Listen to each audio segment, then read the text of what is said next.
ജീവിതത്തിൽ പലതരത്തിലുള്ള ദുഃഖങ്ങളും ദുരന്തങ്ങളും ഒക്കെ നമുക്ക് സംഭവിക്കാറുണ്ട്.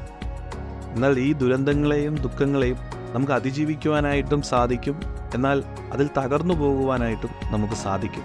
നമ്മളിലുള്ള പല ആളുകളും ഈ ദുഃഖത്തിലും ദുരന്തത്തിലും തകർന്നു പോകുന്നതായിട്ടാണ് നമുക്ക് കാണുന്നത്. ആർക്കും അതിജീവിക്കുവാനായിട്ട് സാധിക്കുന്നില്ല. ബൈബിളിൽ യോസേഫ് എന്നൊരു വ്യക്തിയുണ്ട്. യോസേഫിൻ്റെ ചെറുപ്രായത്തിൽ തന്നെ ഒരു ദർശനം കാണുന്നുണ്ട്. ആ ദർശനം മറ്റൊന്നുമല്ല, അദ്ദേഹമായിരിക്കുന്ന രാജ്യത്ത് ഒരു അധികാരിയായിട്ട്, രാജ്യത്തിൻ്റെ അധികാരിയായിട്ട് മാറുന്നതായിട്ടാണ് ആ ദർശനം കണ്ടിരിക്കുന്നത്. ഒരു സാധാരണക്കാരനായിട്ടുള്ള ഒരു വ്യക്തിക്ക് അത് വിശ്വസിക്കുവാനായിട്ട് വളരെ ബുദ്ധിമുട്ടാണ്. എങ്കിലും അദ്ദേഹം ആ ദർശനം അക്സെപ്റ്റ് ചെയ്യാൻ തക്കവണ്ണിടയായി. ആ സ്വപ്നത്തിൽ ഉറച്ചു നിന്നു, വിശ്വസിച്ചു. പിന്നീട് പല അനുഭവങ്ങൾ തൻ്റെ ജീവിതത്തിൽ ഉണ്ടാകുന്നുണ്ട്. തൻ്റെ സഹോദരങ്ങൾ തന്നെ കൊന്ന് കുട്ടക്കിണറ്റിലിടുന്നതാവുന്ന അനുഭവം വരെ ജീവിതത്തിൽ കടന്നു വന്നു.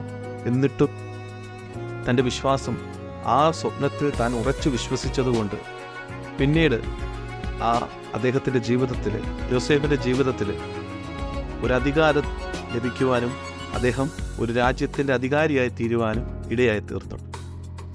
അപ്പോൾ അതുകൊണ്ട് നമുക്കും നമ്മുടെ പ്രതികൂലങ്ങളും നമ്മുടെ ദുരന്തങ്ങളും ദുഃഖങ്ങളും ഒക്കെ കടന്നു വരുമ്പോൾ അതിനെ ഉറച്ചു നിന്നുകൊണ്ട് ജീവിതത്തിൽ വിജയത്തിലേക്ക് എത്തിച്ചേരുവാൻ, അതിൽ നിന്നൊക്കെ, ദുരന്തത്തിൽ നിന്നും ദുഃഖത്തിൽ നിന്നൊക്കെ കുതറിച്ചാടി നാളെ ഒരു ജീവിതത്തിൻ്റെ വസന്തം അനുഭവിക്കുവാനായിട്ട് നമുക്ക് സാധിക്കുന്നുണ്ടെങ്കിൽ, അതിനെയൊക്കെ സ്ട്രഗിൾ ചെയ്തുകൊണ്ട് മുൻപോട്ട് പോകുവാനായിട്ട് നമുക്ക് സാധിക്കുന്നുണ്ടെങ്കിൽ ഒരു ജീവിതത്തിൻ്റെ ഒരു വസന്തകാലം നമുക്ക് അനുഭവിക്കുവാനായിട്ട് കഴിയും.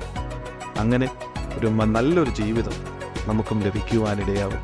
ഇന്ന് കാണുന്ന ദുഃഖങ്ങളെയും ദുരന്തങ്ങളെയും ഓർത്തുകൊണ്ട് തകർന്നിരിക്കുവാനായിട്ടല്ല, അതിനെയൊക്കെ അതിജീവിച്ചുകൊണ്ട് മുൻപോട്ട് പോകുവാനായിട്ട് നമുക്ക് സാധിക്കണം.